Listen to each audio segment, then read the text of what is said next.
Let me tell you something. Being unbothered doesn't mean you don't care. It means you care differently. It means you value your peace enough not to hand it over to every little moment that doesn't deserve it. You don't need to clap back. You don't need to prove your point. You need to pause. That pause, that's power. That's training. When someone throws you shade, don't plant it, don't water it, don't grow it, walk past it. You've got better things to do, and I get it.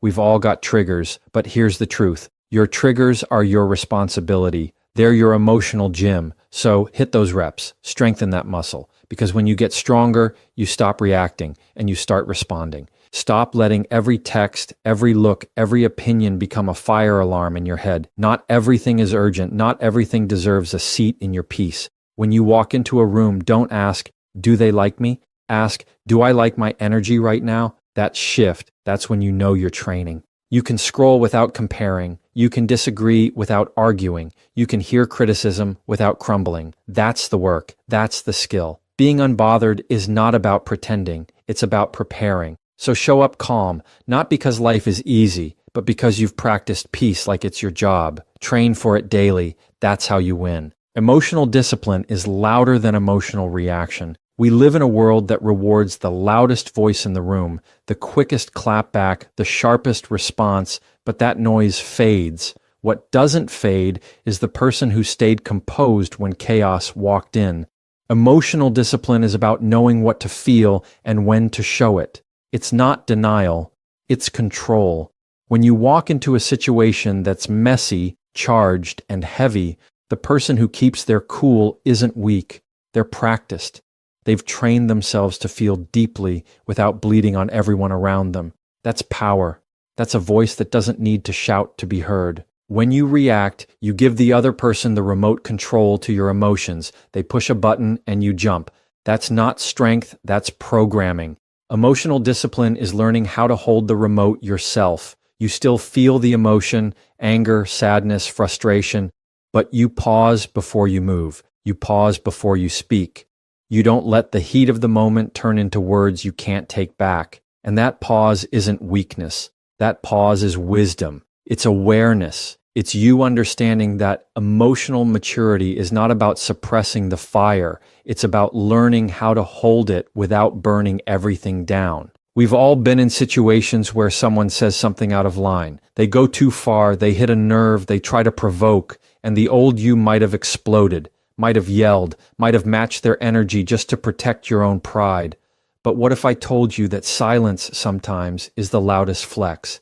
That holding your composure while someone else unravels is not only strength, it's growth.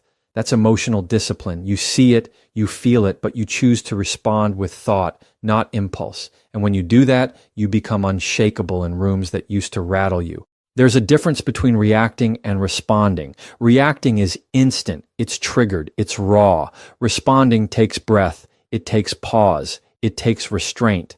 Not because you're afraid, but because you're focused.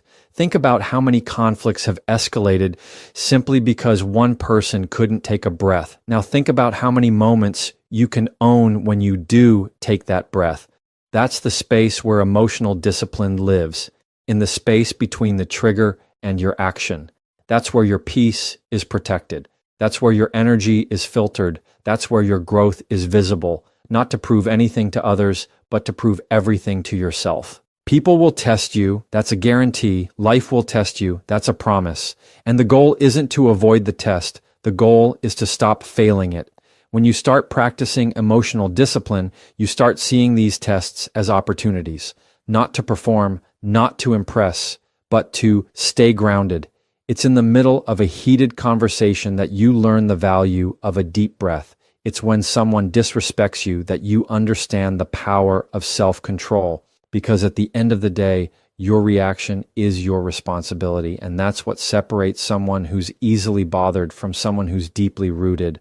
Your emotions are valid, every single one of them, but not every one of them needs a stage. Emotional discipline is choosing which emotions get a mic and which ones get processed in private. That doesn't mean you don't express yourself. That means you express yourself with intention, with timing, with impact. Think about how strong you are when you can feel something deeply. and still not let it control your next move. That's emotional strength. That's character. That's the result of discipline that didn't come overnight, but through trial, failure, reflection, and consistency. Training emotional discipline is like building muscle. You don't get it from one moment of calm. You get it from choosing calm over and over again, even when you have every reason to react, especially then.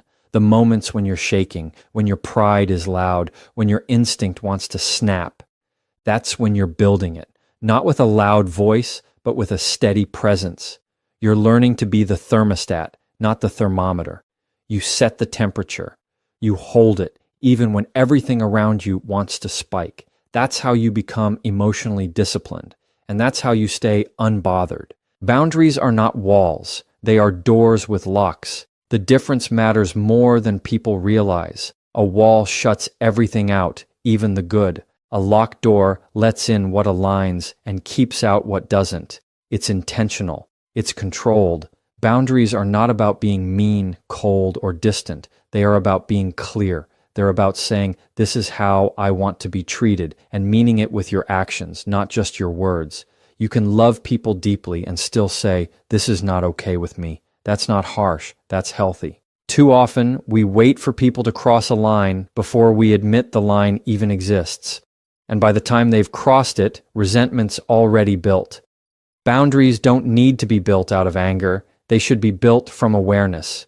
Knowing what drains you, what confuses you, what triggers you, and having the courage to design your life around protection instead of apology. A boundary is not a punishment to others. It's a form of self-respect. It's you recognizing that you don't owe your time, energy, or space to people just because they want it. You owe those things to yourself first. There's a fear that comes with setting boundaries, especially when you've been a people pleaser. You start to wonder, what if they leave? What if they get upset? But here's what matters more. What if you stay and keep getting hurt? What if you keep stretching past your limits just to make someone else comfortable? That's not kindness. That's self-abandonment. Boundaries protect you from abandoning yourself. And yes, some people will get uncomfortable when you start enforcing them, especially if they benefited from you having none. That's not your problem to fix. That's their mirror to face. You're not here to be accessible 24/7. You're not here to be agreeable at your own expense. You're not here to be everything to everyone. And when you realize that, something shifts. You stop explaining yourself so much. You stop over-apologizing. You stop negotiating with your own peace just to keep others from feeling uncomfortable. Boundaries bring freedom. They make your yes mean something because your no has weight.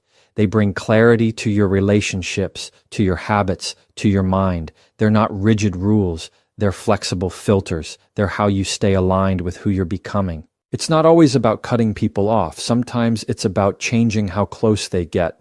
You can still love someone and not answer every call. You can still care and not engage every time they try to pull you into chaos. Boundaries allow you to stay connected without being consumed.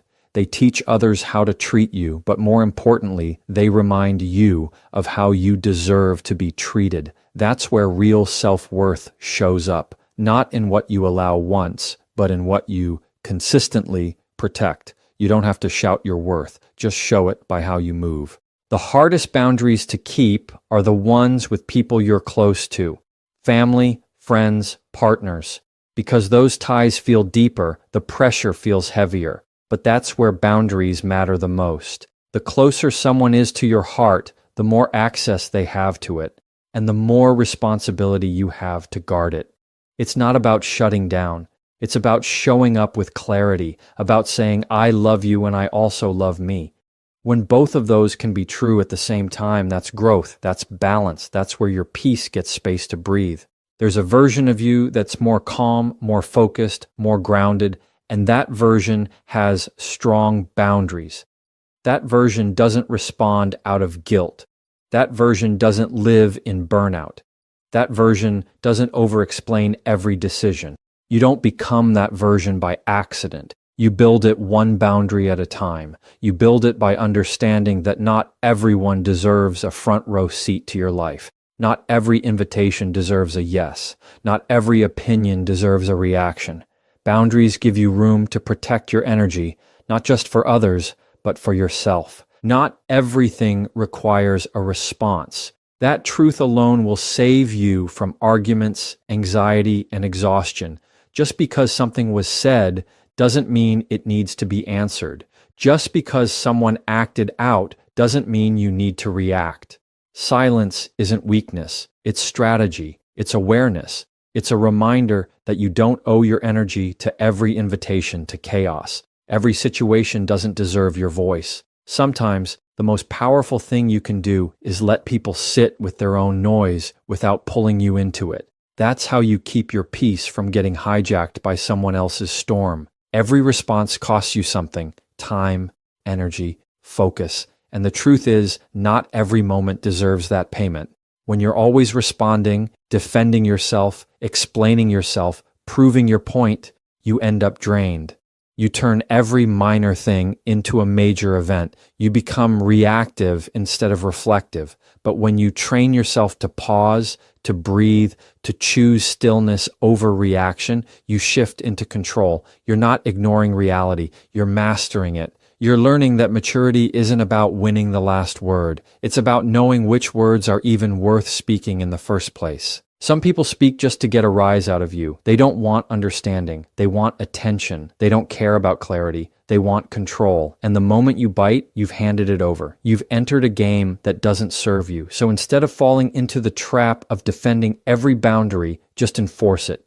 Instead of explaining every decision, just live it. You don't need to type out that paragraph. You don't need to chase closure in every conversation. Peace gets louder when your responses get quieter. It's not silence from fear. It's silence from confidence. You have to ask yourself in every situation, what's the goal here? Is the goal peace or is it pride? Is the goal clarity or is it control? Sometimes we respond just to feel seen or validated, but other people's validation is temporary. What lasts is knowing you chose peace over provocation. What lasts is knowing you didn't let someone else's energy become your responsibility. That